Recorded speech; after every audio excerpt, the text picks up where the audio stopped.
قرية أتت عن أمر ربها ورسوله فأخذناها حسابا شديدا أسكنوهن من حيث سكنتم من وجدكم ولا تضاروهن لتضيقوا عليهن وإن كن أولات حمل فأنفقوا عليهن حتى يضعن حملهن وإن أرضعن لكم فآتوهن أجورهن واعتمروا بينكم بمعروف وإن تآثرتم فسترضي له أخرى لينفق ذو سعة من سعته ومن قدر عليه رزقه فلينفق مما آتاه الله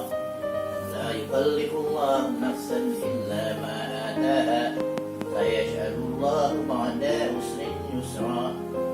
وكأي من قرية أتت عن أمر ربها ورسوله فآخذناها حسابا شديدا